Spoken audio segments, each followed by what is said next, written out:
Thank you for coming on the podcast. I really appreciate it.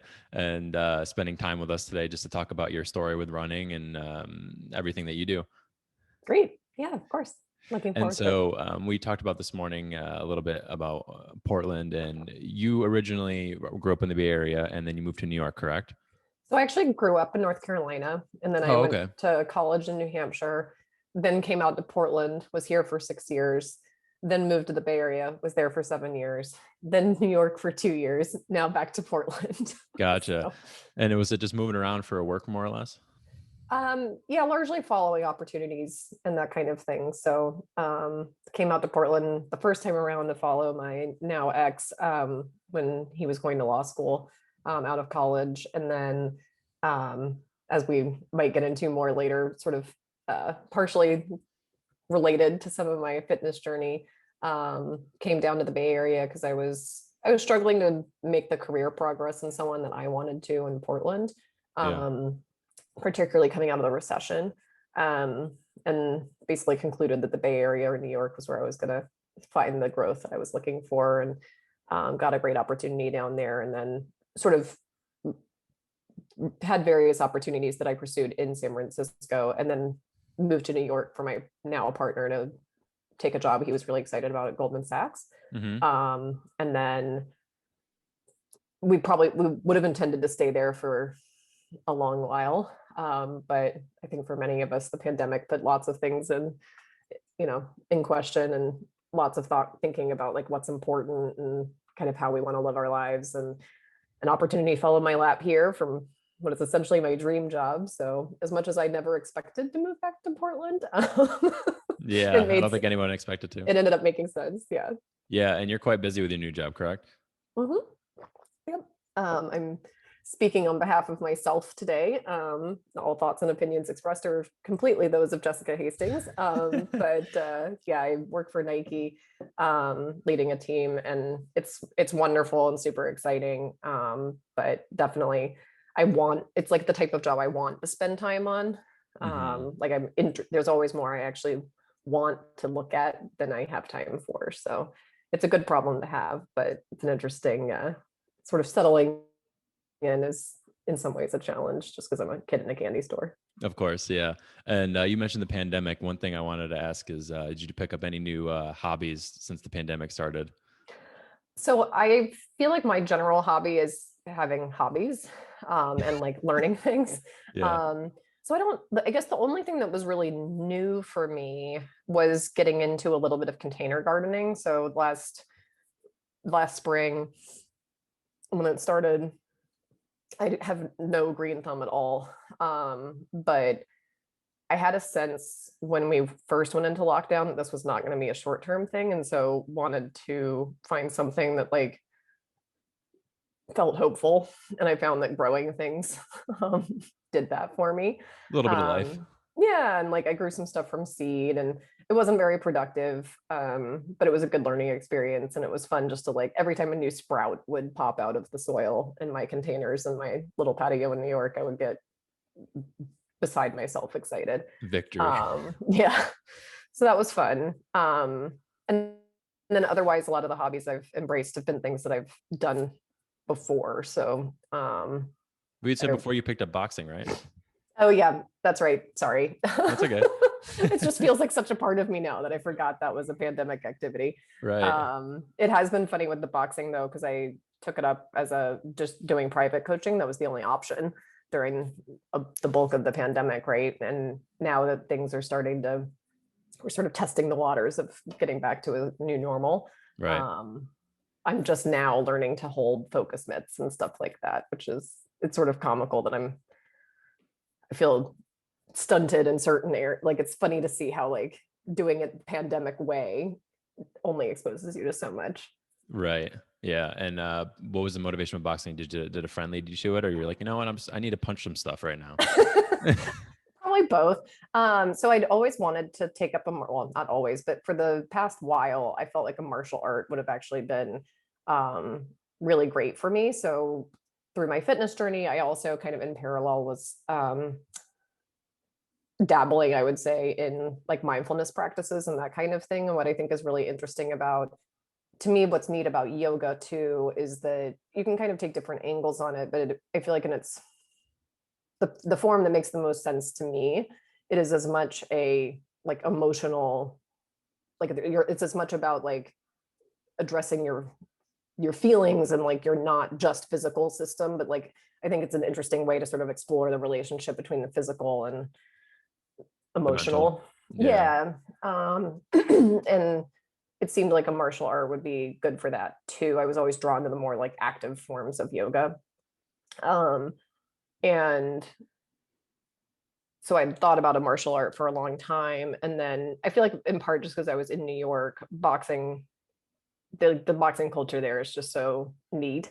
Yeah. And then a friend did also introduce me to that particular gym. But then I think part of it too is I just really clicked with the coach that I was working with, and he's a total character. Mhm. So it was a nice like social outlet in some ways as well. Yeah, coaches can definitely be really good, especially when you click with somebody. It makes it super easy. And I've touched on that before, where having someone in your corner to help you work out is really important. But I think you touched on an interesting point with like everyone thinks of yoga being mindful and, very zen. But then, when you're like boxing is also zen and mental, and, it's almost therapeutic, and it's almost like a combat. You wouldn't think of a combat sport as being like zen or mentally like, I don't even know, just in the context of like yoga, not on the same level. I guess for many people that's true. Right. I think that's one of the things that's been neat about even my own journey with boxing though, is that I started out thinking of it more as like, I don't know if I'd ever want to fight. Now I definitely want to, now I definitely want to spar. I can't wait to be Uh-huh. worthy of that.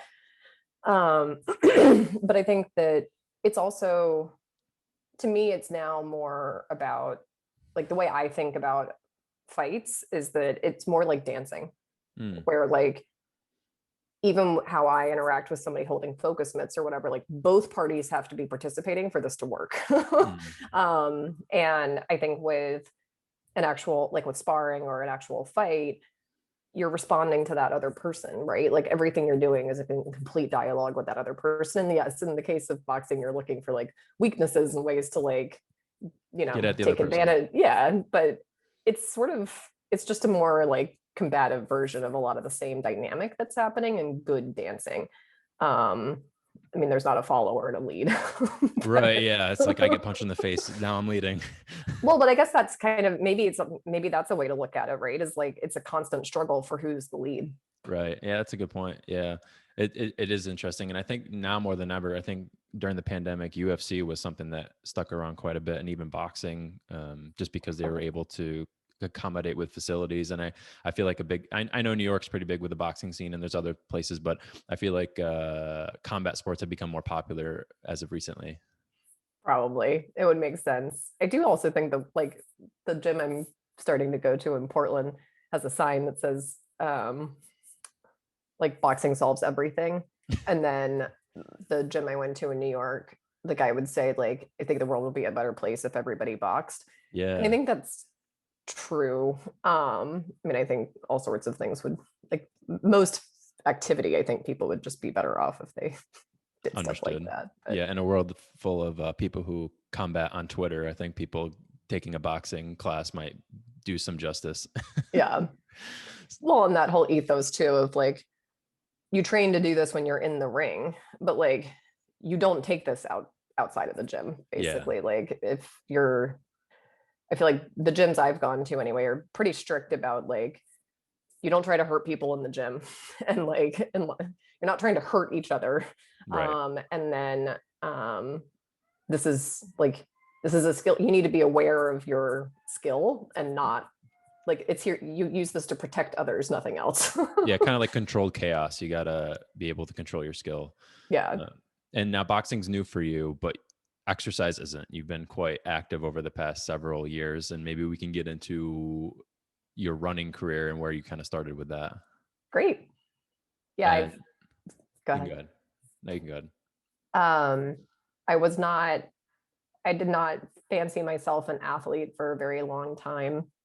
Um, and then, but I had been active in my sort of mid to late 20s, I came to the conclusion that it would be good to start doing more cardio. And my sister around that same time frame did the New York Marathon. And I remember, as I think most people who haven't done a marathon felt, I was like, oh my God, that's amazing. How did you do that? And she was like, I just followed a training plan. Yeah. And I kept to the training plan. And then like, if you do that, it's actually not that hard. And if you do it with other people, it's kind of fun. And I was like, oh, that's interesting. So as I decided I wanted to do more cardio, I signed up for the New York Marathon. In My first race is 2000. it's going to be a marathon. Yeah, in 2011. And there was the Portland Marathon is only like a couple weeks. I was living in Portland at the time.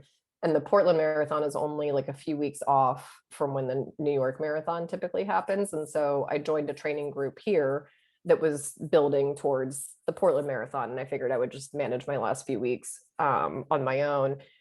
And so I had other people to like follow around and somebody else planning the routes and that kind of thing, which was in a training plan to follow, and did the whole thing and ran the New York Marathon in 2011 with my sister and my dad. So you ran 2 marathons in the first year that you started running. Well, running seriously.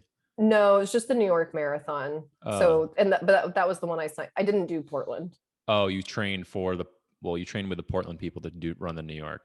Yep. Gotcha. Okay. Yeah, and went out and cheered, but definitely was not going to do 2 marathons back to back my first time around. And I've done 2 marathons back to back, like within a month of each other since then, and I will never do that again. Yeah, I mean, well, there's like this one, I forgot what his name is. He like runs a marathon. He ran like a marathon every day for like 90 days or something like that. Do you know about that guy?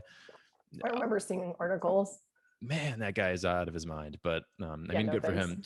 But how long did it take you from the time that you first like, okay, your sister ran the marathon, and then time do you run the New York Marathon? Yeah, so I signed up in January of 2011. Like I sort of decided in early January 2011 that this was my plan. And the New York Marathon is the first Sunday in November. Okay. Which is convenient because it's the night before is the night that we fall back. So you get an extra hour. That's part of why they do it that way, is like you get an extra hour of sleep, even though you have to get up super early in the morning. But yeah, it was like less than 11 months, probably 10 and a half by the time I sort of started doing something. But you gave yourself ample time to ramp up. It wasn't like January, you're like, I'm going to run a marathon in May. Right. January, I did couch to 10K. I think that sort of program had come out not long before, or at least it was just only starting to get publicity at that point. And there were, I don't know, I feel like podcasts were new at that point, but there were like, things you could download on your phone to like have music and then cue you to walk and run and walk and run. So I did that. I did couch to 10K first. I'm pretty sure I did a 10K race at some point in that, just as a milestone to be like, woohoo. And then just kept going basically. So like, and that's kind of my advice to people. Anytime somebody tells me, oh, I could never do that. I'm like, yes, you could. Right. Yeah. Just start with a couch to 10K and then keep progressing.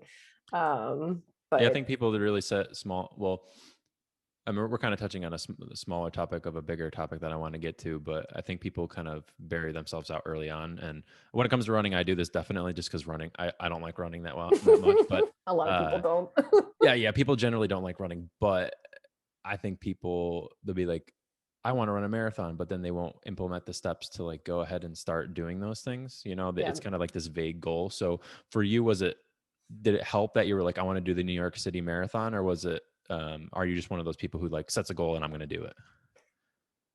I think mostly the latter. Okay. But that's partially just even based on friends' feedback. So one of the things that my friends have said to me that I get confused by in the moment sometimes, but I think I just take for granted about myself, is that like one person was talking about how I think I had said something outlandish about like, well, I would like to, like by 10 years from now, I would like to have, I would like to know how to sail and like maybe own a boat or something like that. Something that felt a little bit more crazy relative to even my normal run rate. And they were like, see, the thing is that with most people, I'd be like, haha, and like never think anything of it. But with you, I'm like, no, that'll happen. Right. Yeah.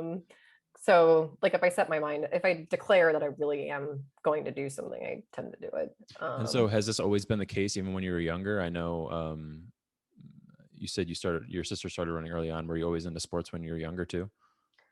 So I would like my gut reaction is no, but I have since realized that the answer should be yes.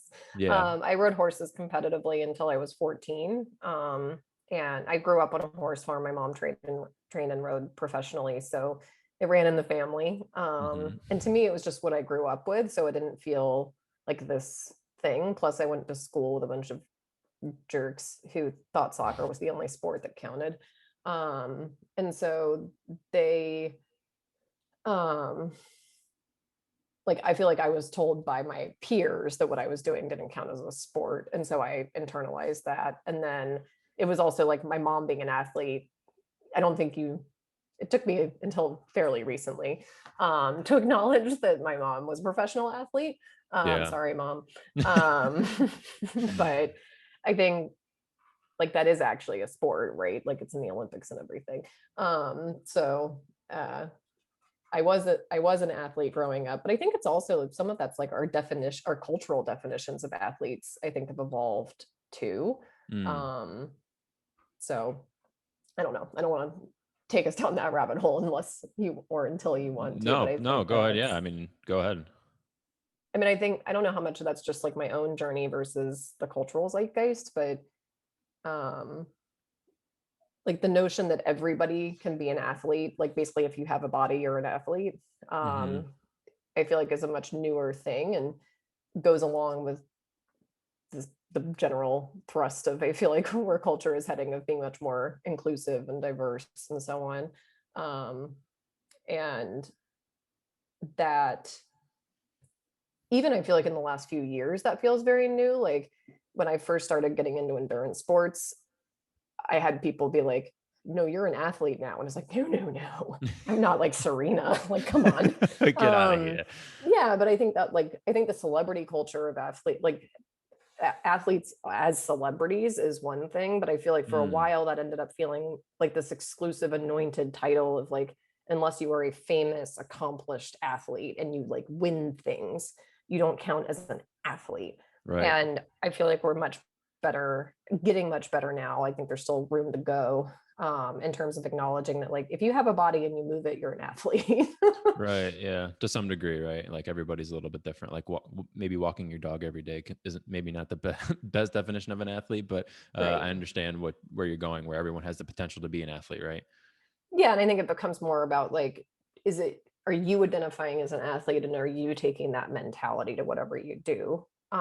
Like even if you start with walking your dog, I would argue like if as long as you're to me, part of being an athlete is like dedicating to the pursuit of Being an like athlete. physical well-being or whatever you like. To me, it's more than physical well-being, but I think it's that pursuit and that like commitment to that versus the sport you pick. Right. It doesn't have to be a sport, what you're saying, right? Like it's just your pursuit towards the better version of yourself, right? Mhm. Yeah. Yeah. No, I totally agree. And I think more than ever, like you said, over the past couple of years, it's certainly been a push, and more so even now. Research has with the pandemic and like COVID and stuff. Research supports like being active will certainly improve your odds with dealing with illness like COVID or like the flu and stuff like that. So I think even now there's even more of an incentive to get out and just start like walking your dog or walking or just going on a 15-minute break between your Zoom meetings, whatever it may be, just so you can become an athlete or your definition of what you consider to be an athlete.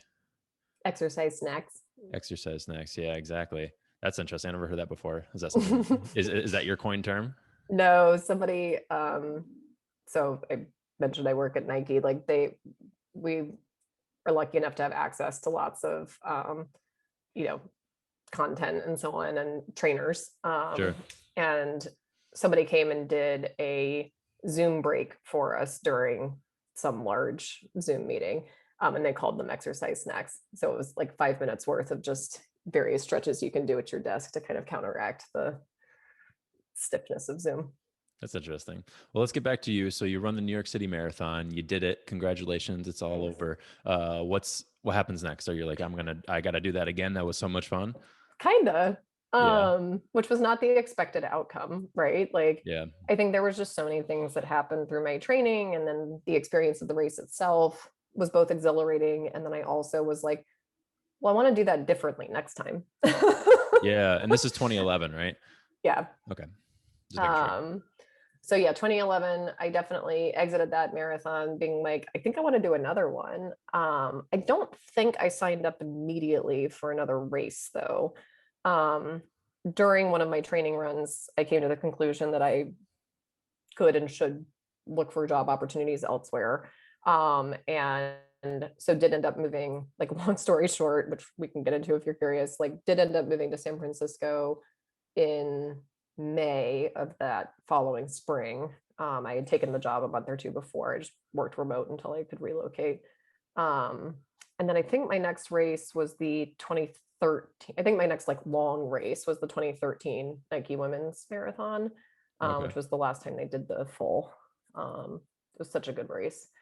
Um, but I knew I wanted to train for another marathon, so I kept up the running, did some other races along the way, um, and yeah, Yeah. kept going. And then it's been a journey from there. But And you've just been running, you've been training for marathons or you do, I know you said you like to get on the bike now, right?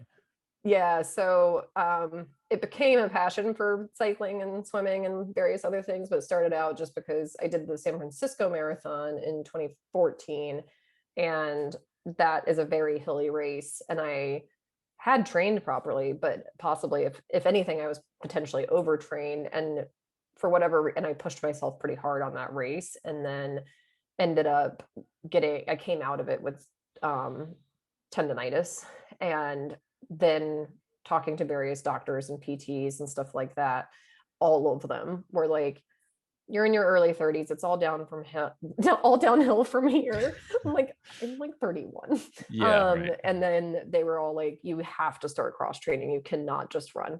And I was like, but I do some strength stuff. And they were like, no, like you need to do other sports that like cycle. And they were like, cycling is your best bet, and then swimming would be great too, stuff that's working the cardiovascular system and working a lot of the same muscle groups, but not driving the impact that running does. And I was really irritated, but I was going through a lot at the time, and I was like, you can't take this away from me. Yeah. Well, But I it's always fascinating when I hear health professionals say it's always downhill from here. And it's like, really, dude, like, I don't, or girl, like whoever's like talking to you at the time as a doctor, like you're not giving me a lot of signs of hope here. I thought you're supposed to be my inspiration to continue working out, and you're telling me it's all downhill from here. yes, um, the metal, like I have many thoughts about. I think I've decided for myself, the way I try to think about it is like, I don't necessarily expect differently from doctors at this point, but I also consider doctors to be a pretty like limited, have pretty limited scope in how I look at my health. Yeah. Um, Yeah. but I just think the medical system's not really set up to help us with what's actually good for our bodies, if that makes sense. Hmm. Um, and so I'll like take their advice, and then I sort of half ignore them. Sorry, doctors. Um, but You got to do what's best for you, right? yeah. Well, the Yeah. system's architected to protect itself from being sued for the most part in the United States, unfortunately. And it's designed for like the average, which is not an elite athlete. Yeah. Well, I think it's interesting, when you have a health expert talk to you about how to run a marathon and they've never ran or done anything themselves, how are they giving you advice on how to handle your own body and your own that I think that's why it's important to take health advice with a grain of salt and then make your best decision with a collaborative team or, yourself anyway. Oh yeah. I have quite the team. I feel like I've assembled over the years, and um kind of to your point, I feel like PTs and so much of the time I feel like are your best resource as like an athlete. And my PT also was like, no, you really need to get into cycling. Yeah. Um, but I'll talk to a doctor in part because like you often have to in order to get a referral for a PT. But I find that like for an athlete, PTs are the best for most body stuff, and like have always, in my experience, done such a great job of both working with you as an athlete and acknowledging the mental health risks if you don't do something, but Yeah. also being really good at being like, no, like you need to not use this muscle group or this tendon or whatever for however many weeks. And then like helping coach you through both physically and mentally through the process of like, yes, you feel better, but you still have 4 more weeks of recovery before you're allowed to do the thing. Yeah, I think coaching is is like a really good word, because I think PTs are a great liaison for a lot of health care industry, right? Like we have our kind of our web, or at least our knowledge in a lot of different aspects in different spaces. And so being able to, again, be a coach for people and their injuries to get you to where you need to go is, I feel like PTs serve a really, really good role in doing that. And it sounds like you had a good one who was coaching you and be like, listen, you can't do this now, but it'll happen, right? It's going to happen. Yep. It's just, we have a little bit of time. We need to, get you back to where you need to go. This is only a small little road bump and we'll get you back to where you need to go. And that's like the complete opposite of your doctor being like, well, it's all downhill from here. Yeah.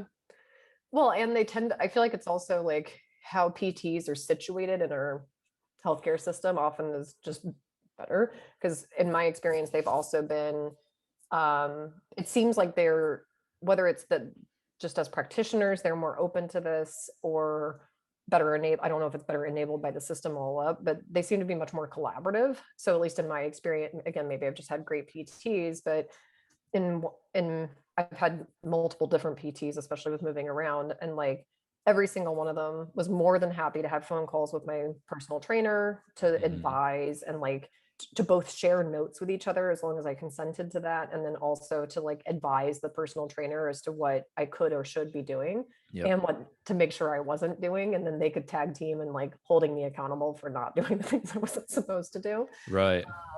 They also like in some cases were in a practice with chiropractors and masseuses and stuff like that. And so like I think often thinking very holistically about all the different things that might benefit my recovery and so on, as opposed to just what they were going to do for me. And I Yeah. don't think we give doctors enough time on our system. Like I'm not criticizing the doctors that I've had, but um yeah, I think a lot of times with body stuff, I'm just like, can you just refer me to a PT? Yeah. Well, and that's a good point, right? Like we think of, maybe we shouldn't have been talking a bit so bad about doctors, but it could be a product. It could be a product of the system, right? If you only have 20 minutes to go in and talk to somebody, it's tough to get into the mental barriers or the emotional barriers or the physical barriers of someone's, whatever you may be dealing with. It's 20 minutes is 20 minutes, and it's kind of tough for you to get down to the root cause of sometimes some things. So Yep. yeah, I think that's a good point with the system, and there needs to be a lot of change. And I think even today, like us talking is part can be part of that change, of people learning from other people like yourself and your experiences. And working with PTs, you've gotten to the point with working into cycling and cross training and other things. Were you just cycling, and were you like you said you're working with a personal trainer. So I wanted to get into that. Are you like lifting weights? Is that kind of what led you to that, or? So I knew when I wanted to get serious about doing marathons. So I think maybe it was when I did the Nike women's, somewhere around that time frame, and certainly before I did the San Francisco marathon, and then kind of coming out of like as I was heading, I think it was as I was heading into the San Francisco marathon, I decided I really wanted to start pushing towards being able to qualify for Boston. That Mhm. goal eventually went by the wayside, but um, it's probably never going to happen. But I started working with a trainer because I was like, both I wanted somebody to help with the training plan, even for the running. I didn't want to just do it off the internet anymore. Yeah. And I knew that I needed strength training and like somebody to at least like poke at me to foam roll and that kind of thing, which I'm Yeah. still bad at. Um but yeah, I started working out with a personal trainer at that point, and continued. I basically have had until pretty recently, I've had a personal trainer continuously since then. Um, and the strength training I found both complementary, but I also really like it. Hmm. To me, a lot of the things I like about boxing, I also got out of weightlifting, and I had some pretty aggressive goals in my lifting over time too. And especially during the off season, I would then focus on strength, and really building my capacity. Like my deadlift PR is 250. So that was It's pretty cool. solid. I thought about getting into like powerlifting at one point, and I was like, pick one sport at a time. Yeah, I think running and powerlifting might be the two complete opposite spectrums for outcomes and goals. Yeah, and it's pretty hard on the hips to do Yeah, both cycling and running and also weightlifting and then be a desk worker. Like all of the things that contribute to like really pain, like a lot of hip pain. right. Like they'll be like, if you do any one of these three things, and it's like heavy volume cycling, heavy volume weight work, or sitting at a desk all day. And I'm like, what if you do all three? Yeah. Right. Okay, what if I check Um, all the boxes? yeah. Now So I've training with like scaled back. weightlifting so much different goal wise. How did your mind it seems like I know you are very just like I'm going to do this now. This is just who I am.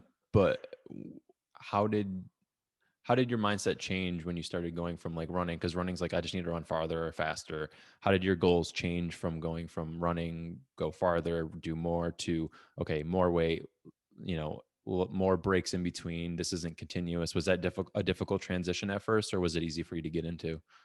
It was tough in the one sense because, like, especially as you were hinting at, like, if you're doing heavy sets, it's like 1 to 3 reps and then you rest for 3 to 5 minutes, right? Right. And like, um, so that was tough at first because, like, I would be like, can we just shorten the rest? Come on.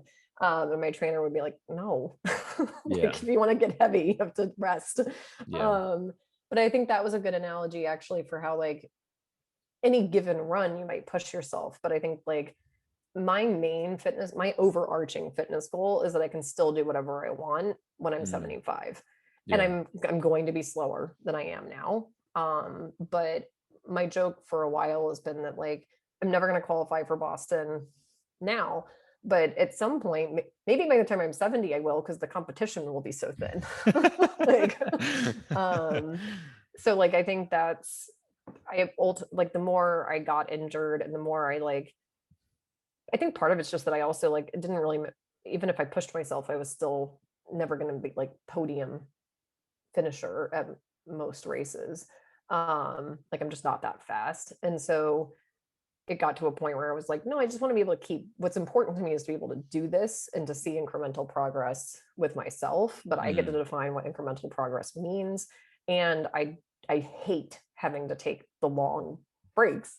So it's, as much as it's important to like do the long breaks when you need to, and I mean in training plans, right? But like I think this applies for the weightlifting too. And it was like a fun little mini analogy for the same thing of like, no, you do sometimes need to rest in order to be able to do what you want to do. And I think that's a huge part of what I've been toying with over the last few years, especially, is what's going to be sustainable, not just what's going to make me the fastest tomorrow.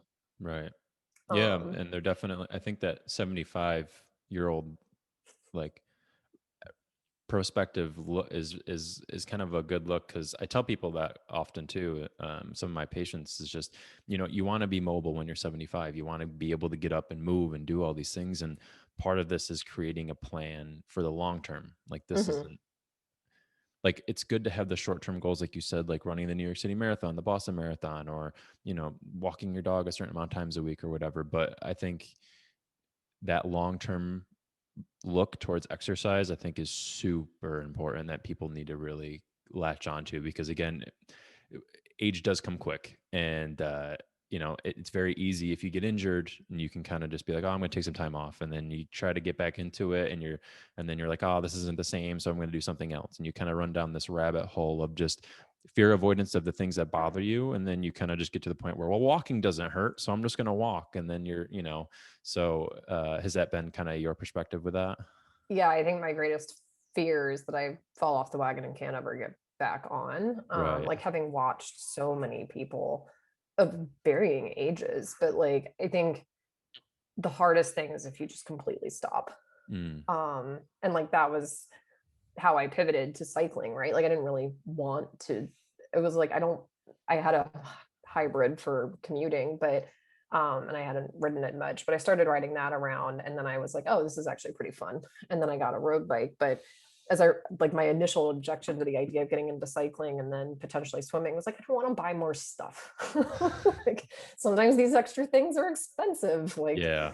I've spent a lot of money on my fitness over the years, and I think that's a lot of times people's excuses for not having personal trainers too, is that it feels expensive. And um but like having watched even some of my like super fit friends, if they, whether it was like after a big event, they just like took 3 full weeks off and like didn't keep up some level of habit for consistency. It's just it, even as a, you know, even just taking a couple weeks off, like yes, they're fully capable of getting back out and running Right. or whatever, but like even just the habit aspects of things get so much harder. And then especially if you're, I feel like the sort of oomph, like the hump you have to get back over to like get back on a get back on track, whatever that means to you. Yeah. Even in my late 30s now, I've noticed that like over the last 10 years, it just gets harder and harder. Yeah, Like, momentum, building momentum, I think is what you're talking about, right? Like getting that, yes, thank getting you. the snowball like rolling is super difficult. You know, once you get it going and finally, you know, it's like it becomes a part of you and it's a lot easier. But in the early stages when you're trying to move a boulder, it sucks. Like it really does suck. And so, you know, for people who also have maybe not doing exercise programs, the beginning sucks. And once you have a little bit of momentum, it really can start building and building and building. And I try to label it out. I feel like there's always like a 1 month hump, there's a 3 month hump, a 6 month hump, and then a year. And I think if you can consistently get over those little hurdles, because like after a month you see results and you're like, oh, this is kind of cool, and then maybe you fall off. Or after 3 months, 12 weeks, you see those results, and then you fall off. And then if you do it for 6 months and you fall, you know, there's a point of where you're like, you know, this is good for the year, or like summer rolls around, maybe you just worked out the 6 months during the winter, and then you I fall got my off. bikini bod. Now I'm in a Ex- ex- bikini. yeah, exactly. And then there's also the year, you know, you do it for a solid year and then maybe something comes up, you get injured or something and you fall off. And so I think if you can get past a year of just consistent, just even if it's a little bit, it can really become a life, I don't even know, a life thing that you do, basically something that's a part of your life. Yeah. Yeah. Well, and that's even true with the micro, right? Like I would say most days that I go for a run, I'm throwing a mini temper tantrum for the 10 minutes before, 10 minutes to 1 hour before I go out, because like Yeah. I don't want to go, I just want to sleep. Or if it's Hmm. after, if I wasn't smart enough to work out in the morning, I just want a glass of wine. Right. Um, and then and then putting on the shoes is often the hardest part. And then out the door, sometimes I'll trick myself by being like, I'll just go run 20 minutes. And then no, like within 5 minutes, I'm like, okay, like we're doing 45. Yeah. Yeah. Yeah, yeah, yeah. Why um, do you think that is? Why do you think we always have to trick ourselves? Because I noticed that too, even with like, not even exercise. Let's just say like if I have a bin full of laundry and I'm looking at it, I'm like, I don't want to do that. But then if I fold one shirt, it's over. It's yeah, going to be done. Like, why do you think totally. we do that? Do you think we're just our own worst enemies? Or is that just the flip side of momentum, where like Yeah. whatever you're doing in that moment, it's like you have to shift your momentum to do the new thing. Right. um I think, I also feel like, I wonder how much this is related to like just being a sort of overly multitasky in a lot of our lives, where like Mm. the switching, the constant switching means that when you actually like need to switch, it's really hard. Yeah. Like I'm sure it was hard 100 years ago too, but It's just a little bit harder when you have so many other things going on. Because like, if you have like 5 things you need to do on your to-do list, like which one should I spend the most energy on? And instead of just starting at one, perhaps you're just like, I just don't have to do any of them. yeah. Well, and Yeah. some of these things take more focus, right? Like Yeah. it's part of what I love about exercise when I go do it, but it's can be hard in the moment sometimes to like put everything else aside, because I kind of have to put everything else aside Hmm. to go do it. And like there's certain things I can kind of weave in from a multitasking standpoint, like especially if I'm on my bike trainer where it's just me in a video game basically. I can have whatever I want on my other screen, but then I'm not as focused on the ride either. So like Yeah. that only works really if I'm doing like a recovery ride or something like that. I'll listen to like audiobooks and that kind of thing on long runs. sometimes, but especially recently, I've just been more and more inclined to run without headphones. Um, Yeah, I think it's in almost part because we're I gonna get like to the like that break. box. Yeah, break. Yeah, I was gonna say it's almost like that boxing thing where or yoga. It's that zen, that kind of your ability to get into a flow state of doing one single thing, and that's all your attention's focused on. Yeah. And so you're cycling now, and you're strength training, and is this leading to triathlons? Did you dabble in some triathlons and stuff like that? Yes, similar to the running adventure. So I, for all sorts of reasons, when I was told you need to get into other sports, was like, fine, I'll sign up for an Ironman.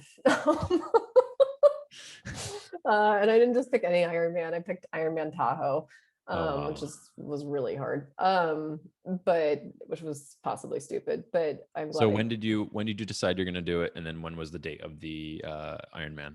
I decided in like it sort of was a slow build. Like I thought about it for about a month, and then I pulled the trigger on registering like late September, early October of 2014, and then I did Tahoe 2015 in September, like mid September of 2015. Yeah, and Um, what was the training like? I mean, managing. I mean, I can only think of one word as it sucked, but managing volume, was that something new that you weren't familiar with, where you had to kind of get used to load management and running and biking and everything? so my joke would be that like it made marathon training look easy. Yeah, And so like then when I later would like only have to train for a marathon, it feels liberating. Um, you still work up to it, right? So like I was starting from near zero on swimming and on cycling. And so I had to like build with those and like gain confidence in the skills. Because both of those are you can like get by if you like kind of know how to freestyle and like how to ride a bike. mm, There's a whole other level of efficiency you get out of being like good at those things. And then with cycling, like even just having the right fit makes a huge difference. So I joined a triathlon club, and that helped on a few levels. So one was that they had a training plan and a training group and so on. My personal trainer at the time had done an Ironman, so he was able to help consult on my program. And then like my whole team, so like personal trainer, PT, etc., like were familiar with Ironman training, and able to give me some pretty good advice there. But um, I can get into more details, but basically, like, spin classes and actual outdoor bike rides. And like, I didn't do masters, which in retrospect, I probably should have, but what is that? master swimming, Oh, where I mean, the problem with master swimming is that I feel like almost all of them meet at like 6 in the morning, and who wants to get up at 5:15 to then go jump in a cold pool? nope, But nope. especially for like almost 2 hours. Yeah, no. Um, like and I don't remember if I even knew at the time how much like what was exactly available to me in San Francisco as far as coaching and stuff. But I did some swim lessons to try to like get more efficient with my swim strokes. It's still not a great swimmer. Um, but yeah, I just kind of like got plans and like tried to stick to them. Made myself get in the bay even though it's really cold. Because Ugh. guess what else is cold? Lake Tahoe. Yeah, no. And we had some training weekends up in Tahoe and stuff like that. So there were good milestones along the way. We had some milestone races and yeah, I mean it's the same basic principle of the marathon training where it's like get a plan and stick to it. I did get injured. I was not doing a good job of thinking about recovery and like taking care of my body otherwise. I wasn't sleeping much. I was going through a lot personally. So on the one hand, it was like my anchor activity that like kept me more grounded than I think I would have been otherwise during that tough personal time. But Mhm. um, I was a little unhinged. So not sleeping well, drinking a lot, um, not eating a lot, but not necessarily the highest quality diet, and certainly not fueling very well. And I think all of that contributed to my getting injured a couple of times through that Yeah. process. And then I was determined to still do my race. So in spite of like a doctor's orders to not do my full Ironman. I was like, okay, but I'm going to. So, and then she was like, okay, then I'm done. I can't spend more time with you. She was Yeah. like, I got, like, to your point about 20 minutes. She was like, if you're not going to listen to me, I'm not spending any more time with you. Please don't come back. And I was like, okay, I respect that. Like, I Yeah, actually, right. to me, that earned her a lot of points. Yeah. um, Well, what kind of injuries were you dealing with? I strained my lat. Okay. So I think it actually all stemmed from somewhere early on in that sequence while I was doing a bunch of heavy lifting. Um, I hadn't been taught to drop the ball. I hadn't been taught all the safety considerations with squats. So my personal trainer at the time just sort of, I think he forgot that we hadn't covered that. And so I was trying to do a heavy squat. My right knee buckled a little bit. And rather than just dropping it and letting it go, I kind of shimmied it up. He Ooh, said it was the scariest thing he's ever seen in the gym. There was probably, I think there was like 200 pounds on the man. it's heavy. Yeah. And at the time I almost passed out. Like, it definitely, like, the surge of adrenaline and so on definitely happened. And like, we stopped the session immediately. I didn't feel like acute pain over the next couple of days or anything like that, but I still think that is not unrelated to general issues that I have. And like, certainly, and it probably came from imbalances, right? Like chicken and egg. Yeah. But I'm pretty sure that messed up some things in my right kinetic chain. And In your low back or? yeah. So Yeah. like, I think glute med, like, who knows what exactly. I think just that fascia might even have gotten, like, I'm not a doctor or a PT, but like, my sense from how it all feels and like talking to my masseuse and so on is that we might not even be able to pinpoint which like muscle fibers or something got, but it probably all got traumatized. Yeah. Well, the other thing too is you could have injured a portion of your spine in some way, or just had an injury related to your spine. And Right. a secondary response is those muscles get super tight because all they want to do is protect your back. And Mm, so your what you may be feeling is that muscular pain, but it could be related to other things. But regardless, we're not, not here to treat you now, but it certainly played, I'm sure it played a huge role. I mean, getting on the bike, swimming, everything.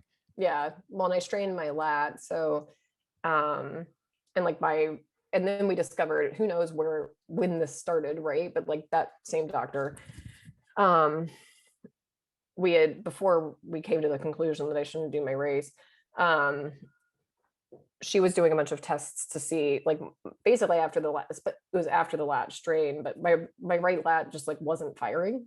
Hmm. Um, and like, there's definitely some nerve stuff that was a little bit funky, and we weren't sure if, like, we didn't I told her I was going to do my race anyway, so we stopped looking into it, but like, not really sure if it was like a pinched nerve or something like that or what. But there was a particular, I was doing my first half Ironman distance race. It wasn't an Ironman brand race, so it was better. But at one point, one of the kayaks, because during the swim in a people are watching you on kayaks, and one of the kayaks came over and he was like, "Do you know you're swimming in circles?" And I was like, "No." Um, and he was like, "Are you okay?" And I was like, "No." I was like kind of crying. And he was Yeah. like, "Do you want to stop?" And I was like, "No." And he was like, "Okay.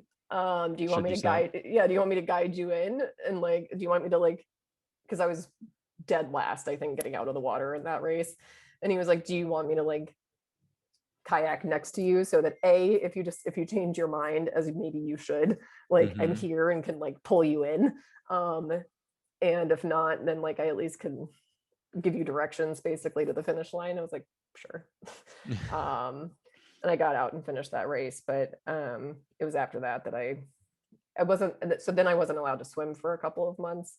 Hmm. Um, This is all still training towards the first Ironman in Tahoe, right? yeah, Okay. yeah, it was. And then so I finally recovered from the lat strain, and I had started seeing a PT for all sorts of reasons, but she was like, the knee buckling thing was from other weaknesses, right? And imbalances. And so we were working on that as well. And then and she thankfully was part of my tri club too. So there was I remember one bike ride when she was riding behind me and she was like, now I see, we need to adjust your fit. Which was great. Yeah, that's But pretty great to have. yeah, so all sorts of things, right? But then I wasn't allowed to swim for a couple months to help the lat heal. Then I was finally allowed to swim again like a month before the race.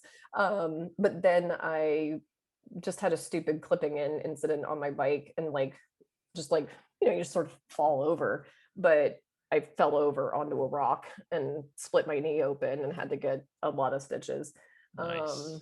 And so then I couldn't get back in the water for a while because that needed to You heal. so how'd the swimming go for the real event? I mean, you barely did any training.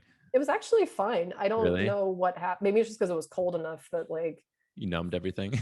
yeah, it's just like a big ice bath. It was 33 degrees when we got in the water, like the air temperature, and then the water temperature was like 58 or something. It was Jesus. freezing cold. It was beautiful, but Yeah, sounds great. Yeah. yeah. And then during that ride for Tahoe, like during the race itself, I had the worst cramping I've ever had. And like all of the major muscles in my legs, all of them cramped. 80 Mm. miles into the bike ride, and it's a 112-mile bike ride. And like I remember getting like it started to feel bad, and then I was like, I'll just keep going. I was like trying to drink more fluids and all the things. It just got worse and worse. And then I remember at one point I hopped off the bike to like try to stretch for a second. And like as I put my second foot down, thank goodness I had gotten off the bike, but as I put my second foot down, all of like my I could feel my whole quad in Just both cramp up. quads and my glutes just and hamstring, like all of them just like seized, and I fell over. I was crying. It was awful. And then we're just like lying there by the side of the road crying. And like at that point it was it was towards the back. And so everybody else is miserable too, right? Like everybody else is, and everybody at that point knows that like they're almost done with the bike, but then you have to run a full marathon. So you're generally pretty grumpy at that stage in an Ironman. Oh my And God. so everybody just like rode past me, didn't say anything, like no care. I think at one point I was like, can somebody help me? Can you send somebody to help me? Like I was ready to drop from the race. Yeah. If an official person had come by and offered for me to drop out of the race, I definitely would have. And then this guy, but I was like starting to feel a little bit helpless in the sense of like I at least needed to get far enough to get to a place where somebody from the race would be able to help me. So I'm sitting there trying to figure out what I was going to do. Well, lying there trying to figure out what I was going to do. And this guy starts circling on his bike and he was like, hey, are you okay? I was like, no. Doesn't look like I'm okay. I was like, no. And he was like, do you need anything? And I was like, I don't know. And he was like, can I give you some gels? And I was like, maybe. I ended up taking all of his gels. And he was like, can you please take this? He had like a 4-hour energy or whatever. And I was like, I've never taken that before. I don't take new things on races. He was like, you probably should consume this though. Yeah. And he was like, I'm a nurse, like you're cramping. You definitely need more electrolytes. And I was like, maybe, thank you. And then he was like, can I do anything else? And I was like, nope, I'm going to get back on soon. He rode on. I got back on my bike and excruciatingly finished that. I don't know how I finished that, but I did. And then I remember getting off the bike, and like a volunteer always takes your bike and puts it in the corrals. And then my family is like cheering for me, and then they can see me walking. Like I had an official had to come help, a volunteer had to come like hold me up basically. I was like stuck in bike position. I was like sort of crampingly stuck in like the tuck. Yeah. And I don't know, I tottered into the tent. They were like, do you need a doctor? I was like, yep. And then they had a doctor come talk to me, and she was giving me Gatorade, and she was like, I think you should stop. Like, I don't think you should continue with this race. And I was like, but if I wanted to continue, and I was like, you're not the first doctor to tell me I should not do this race. Yeah. So I'm here. Like, I'm going to do this. Like, I'm going to, you all will have to peel me off of this course. And she was like, well, you have 7 more minutes to get on this 10 before you will actually just be disqualified. And I was, because they have cutoff times for Mhm. various pieces. And I was like, okay, so we have 5 minutes for me to talk to you. And I was like, tell me what to do. And she was like, oh my God, you people are insane. And she was like, just eat all the things, drink all the things at every station, and please do not start running for at least 6 miles. Like you need to walk for at least a full hour to like Wow. try to restore yourself, and like drink and eat as much as you possibly can ingest. And I was like, okay. And she was like, but really you should stop. And I was like, okay, but I'm not going to. She was like, I want to give you an IV right now. Uh, Like if I had stopped, I would have been taken up to the medical tent and given an IV. But I was like, I'm gonna go anyway. So that I got out like 30 seconds before that tent closed, and walked for the first hour, and ate and drank all the things, like lots of chicken broth and Coke. And then I was like watching my watch, doing the math about like, I was like, well, if I'm committed to actually needing to be peeled off of this course, like I'm gonna start running. It'll be slow, but I'm gonna see what I can do. yeah.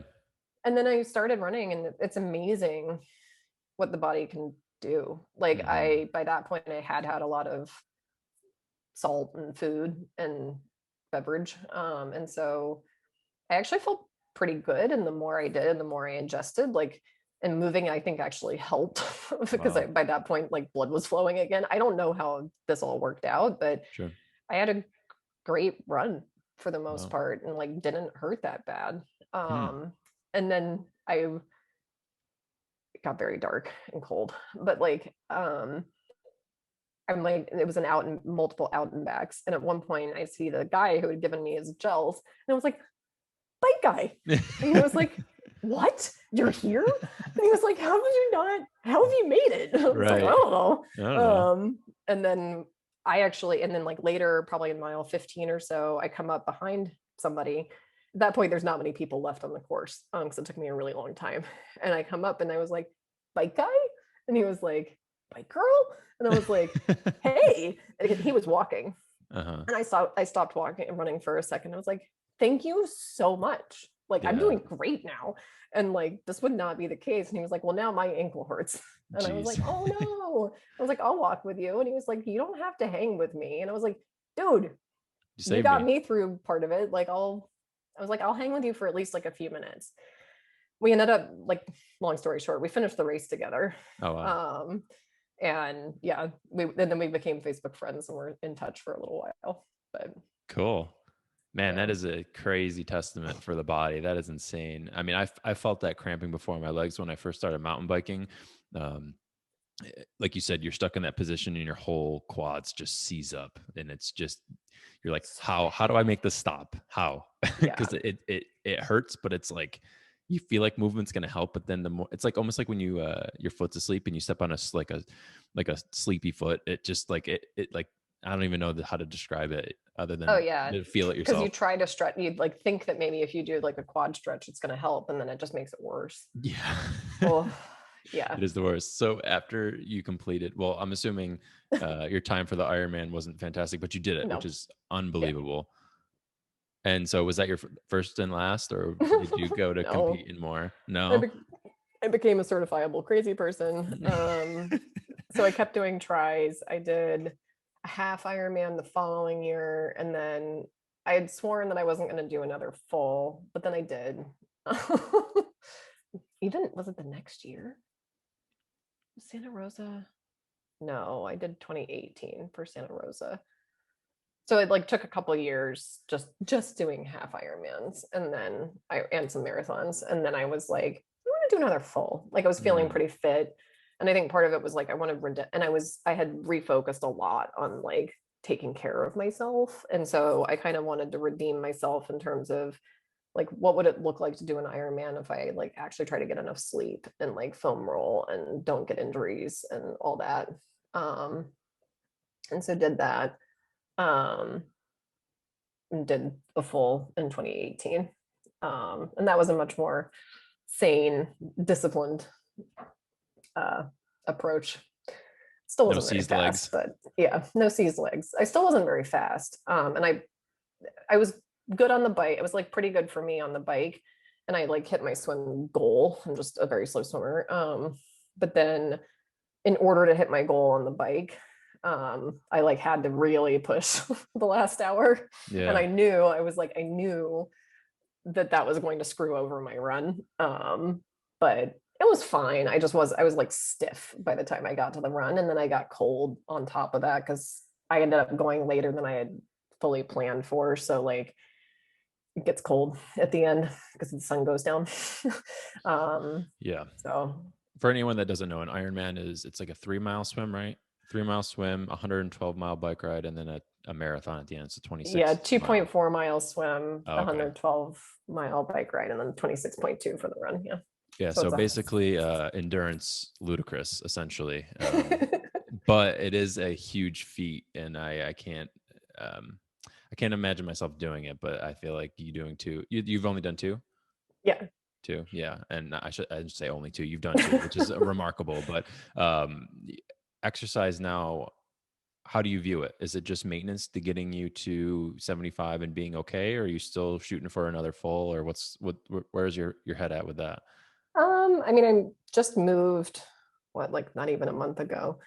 So, and like it's 2021, right? Like we don't know what races are going to look like in the future and so on. So, um,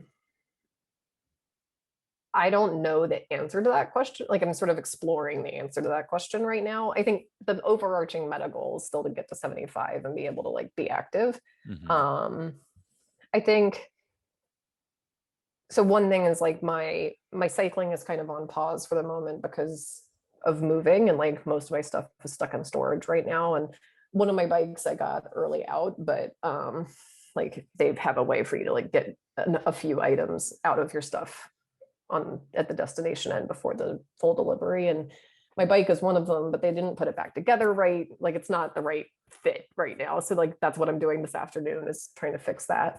Okay. um but I had deliberately set a couple of goals for myself right before we moved, and then knowing that I would need a month of settling time, Yeah. and like finding my boxing gym and stuff like that.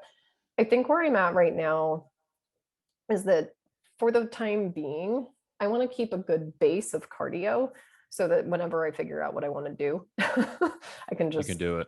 yeah, Yeah. escape. Like, so to me, that looks like swimming 30 to 45 minutes a couple times a week if I can. Right now, it's all based on when I can book a lane.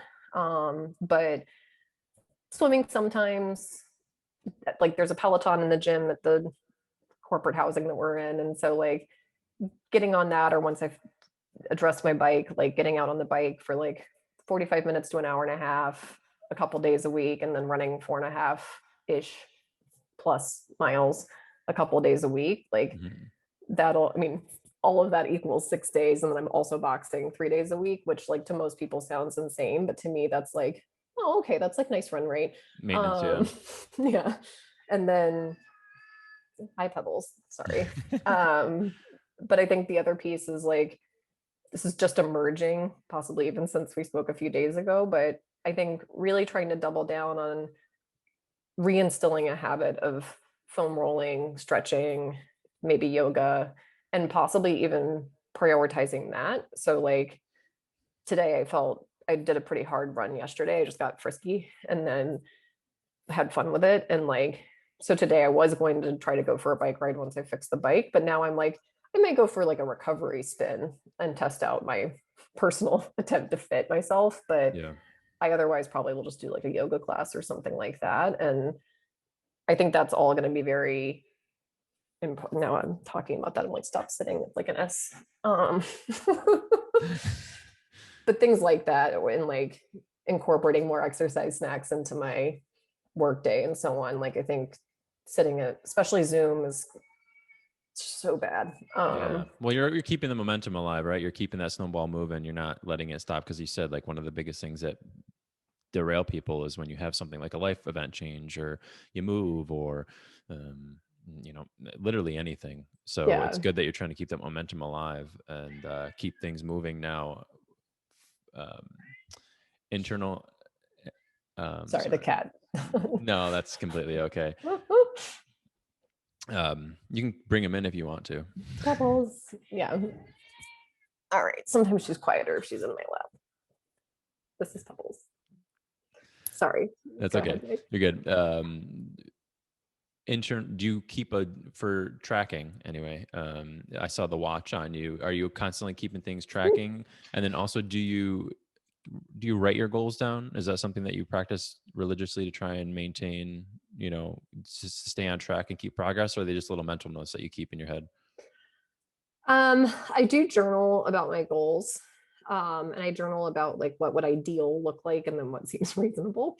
Hmm. Um, and I've tried different tracking things over time. So I find that with lifting and boxing and things like that, the equipment often gets in the way, right? So like I have a Whoop right now that I'm toying with. So do a Whoop review in a minute, but um I am able to just like shove that up my arm for boxing, although sometimes it still gets annoying and distracting. So pros and cons.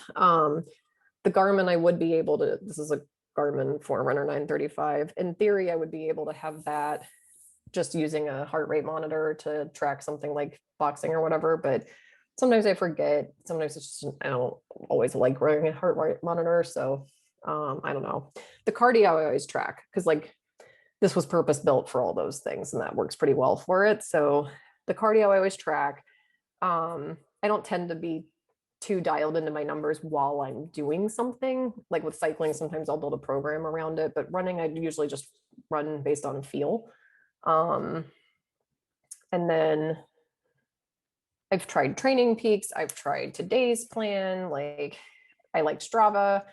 I like having a sense of what I've done and I like being able to kind of look back and like remind myself how that's going and so on. But I don't think any of the tools are great Okay. yet, Yeah. especially for somebody who's a well-rounded athlete. And one of the things I dislike about basically all of the apps out there is that they're so like fitness focused. And I'm Hmm. like, okay, but my recovery is as or more important as my exercise. And like in Training Peaks, I can put in there like 20 minutes of foam rolling as a goal. So I still see the like green versus red. But I feel like if it had sort of separate treatment for recovery, and I mean that's something the Whoop is kind of trying Yeah, I to was gonna do, say but Whoop it's has that strain kind of thing, don't they? And they kind of focus on sleep and recovery as well as the how much you're doing throughout the day. yeah, and Garmin has some of that too. But what I don't recovery is not just about my sleep and my downtime. It's also about like, did I meditate today? Did I Mm. stretch? Like mobility is part of my recovery. Like to me, mobility and recovery are at least as related buckets. Um and then nutrition, most I feel like most nutrition tracking is either around macros or calories, and like that's a good start.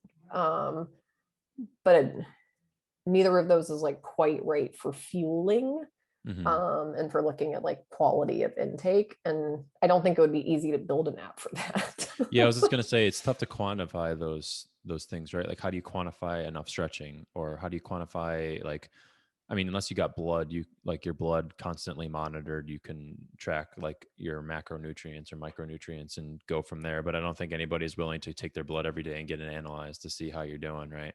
I thought about it at one point. I There's should have like known. some yeah. While I was doing my full Ironman training, I almost did one of those like at home kits where you can like test certain things anyway day to day. Right. But yeah, I'm weird. I'm not America. I don't think So so. I mean, I don't think so. I think there's a lot of people like you. You know, you said there's a community of people who you work with and train with at the same time, and I think there's people who are would want to know those things, right? yeah. And I mean, heck, I would want to know, but I mean, I just don't feel like going through all of it to know the knowledge. Like you said, you're like, I don't know if I want to do that. Well, that's part of I'm so curious to see like fast forward 25 years and if you take this tracking plus like I'm actually curious how COVID might accelerate some of these things as well because I think people are just going to be that much more open to like routine testing Right. of various sorts, especially if it helps them if they can like any type of privacy invasion, routine invasion. Like I study this for work on many levels too. It's like people are willing to make value trades, right? Like as long as it's like with Google, you give people a lot of free services that they want. And like some people don't realize what they're, some people get surprised later by like, oh, What they're giving up. you're reading my emails. I'm like, first of all, there's no human reading your emails. Second of all, like, what did you think was happening? um, but it's easy for me to say because I'm just very ingrained in all these things. But I think like people are getting savvier about the notion that like when you get something for free, it's probably not. Right. And I think that like that value exchange can be very, I think when it's done well, it's very transparent and people are still perfectly happy to do it. But like, what if my Whoop could do more than like just reading my heart rate or whatever? Yeah. Um, And I'm sure and it will. I'm like you said, I think in 25 years, I can only like, can you imagine like the year 2000 to now in technology scheme, like terms, it's remarkable how far we come in such a short period of time. So in 25 years, the next 25 years, I can only imagine the technology they're going to come out with in regards to tracking for, fitness, but also other things. yeah. And we talked a little bit about,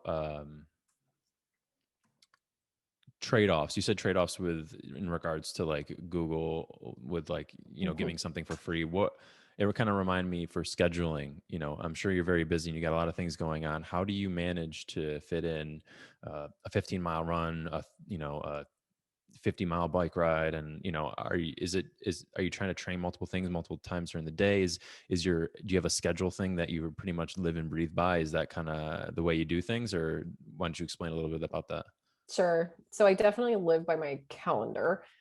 So like let's say I'm more casual right now, but let's say that it's even like 6 months ago when I was both trying to fit in boxing, but also trying to like, I went through various like mini goals throughout the pandemic through virtual races. Hmm. And I was working with a coach and like he would put, usually it was week by week, he would put stuff into today's plan for, we were using today's plan instead of Training Peaks, but he would put stuff into today's plan for me by like Sunday afternoon for the coming week. And then I would take that and like literally schedule in the blocks when I expected to do those workouts into my calendar. So planning around my work day, like I generally try to do my workouts in the morning. I'm just so much, as hard as it is sometimes to get up and do it, it's much easier than doing it at the end of my workday. Plus, that way, if I end up deciding to work late, it doesn't mean I have to forgo my workout. And so I would schedule those in and try to be very disciplined about actually sticking to that schedule. Um, and then I like, I still like seeing like the little green color coding that shows up in some of those apps when like you did the workout you were supposed to do. Um, so that's nice. And then um even while I'm more planning it myself right now, like it's my calendar that, and like seeing that stuff in my, visually seeing in my account, I use color coding for like workouts show up in a different color than everything else. And just seeing that there is a workout every day, even if it's short, gives me that like reassurance that I'm staying, keeping the habit essentially. Do you feel like that um was more important than actually doing it? Like building out your spending time to build out your calendar was more important than actually doing the workouts themselves? Or do you feel like it's kind of a one and the same? It's both. Like I think that there's a sad, I enjoy the planning too. And I feel like it's a good chance to kind of reflect on like why I do this and why it's important to me. And things like, oh, I need to, go to bed early that night because I've got a workout I really want to like succeed in the next day or whatever. And it helps me kind of think about that like balancing of all the things in life. As much as I wish there were time and energy to do like literally everything I wanted to, that's not how reality works. And Yeah. so um just being able to have that reflection on like what's important to me and how to negotiate all of that with myself is actually kind of a nice exercise each week. um like it's a reflect, like to me that's like a reflection period as well as just a planning exercise. You spend a lot of time reflection on the things that you've done and things that you want to do, possibly meditation or visualization training. I know a lot of people who get into the space of long endurance sports can often, they get into things like that to help even like normal athletes, and like typically what we think of as like in the NFL and stuff. They do a lot of visualization training. Is that something you've ever done or dabbled in at all? A little bit. Um, I try to be good about meditation. I wouldn't say I'm like consistent with my practice there either. Um, and then the visualization stuff I've done mostly around races Hmm. versus like day to day.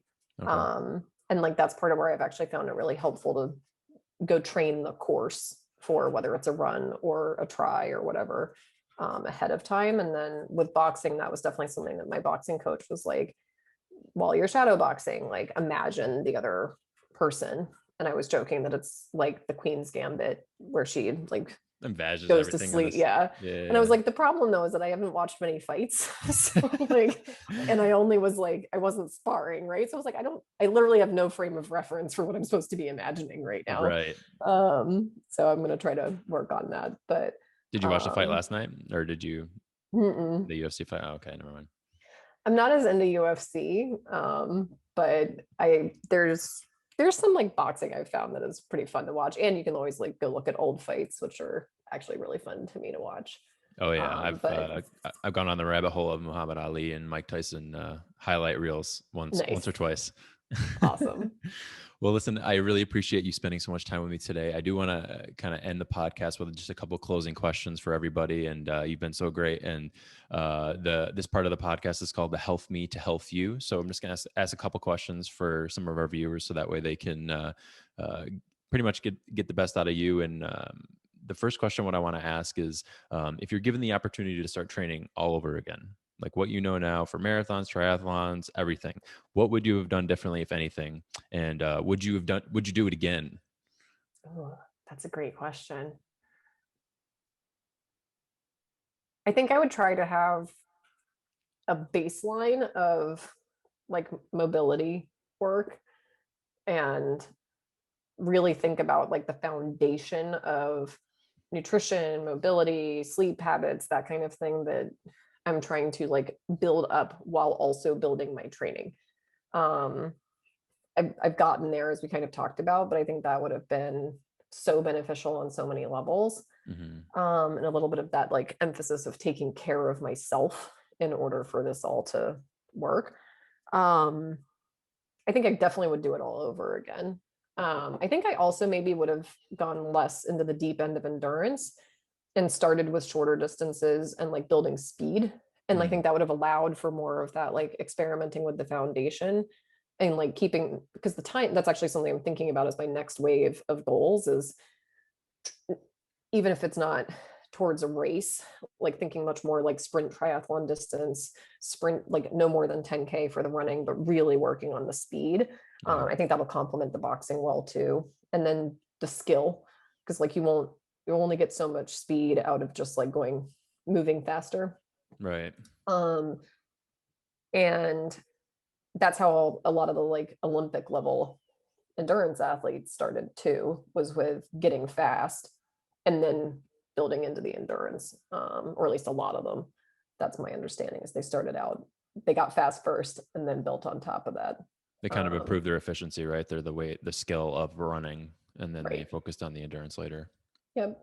And I think that also just like mentally, it's it's just such a different, for me, like part of what I like about the endurance stuff is I can half shut up. You get into that flow state, but I can also like half shut off my brain. Yeah. um, Yeah. but it like my natural rhythm, I've done it with lots of coaching and help. I am now evolving to like treat differently and experiment with, but it's easy to like get caught in a trap of like, oh, I just move at my like math heart rate all the time, and like getting comfortable with that basically. Whereas faster is usually not comfortable. Definitely not. Definitely not. Definitely not comfortable. And one last question for those who perhaps have never ran before, have just dabbled in running. What would be some advice to somebody who's just looking to get started with running, from all the things that you learned? And what's something that maybe they should focus on, maybe goal wise or mindset? What's something that you would tell somebody who's looking to get started or want to run their first marathon? Totally. So a few things. One, adults are not fast.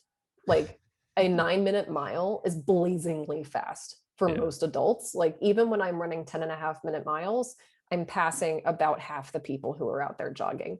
So Mhm. like if you're, and I did my first marathon at a 12.5-minute pace and I was not last. Like, so I think that's something that I've noticed a lot of my friends and acquaintances will try to start running and then get very discouraged with how slow they feel. And they'll be like, I used to be able to do a 7-minute mile in high school. I'm like, I can't do a 7-minute mile now. Yeah. Um, Yeah. and so it's even when I do interval training and even when I was my fastest, I was not doing 7-minute miles, especially for more than like 1 mile. And even then, it was very rare I could get to 7-minute miles. And so I think a lot of people forget that or just literally don't know that 10 minutes is actually a great pace. Yeah. Well, for a And long like time too. totally.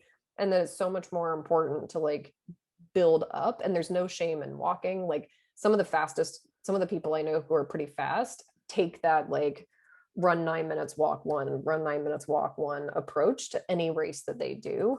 Oh, interesting. Um, Walking up hills is usually faster than running up hills, and you have that much more energy to go faster downhill if the Hmm. hill is steep. Like that was one of the best tips I got when doing my first trail race was walk up all the steep parts. Hmm.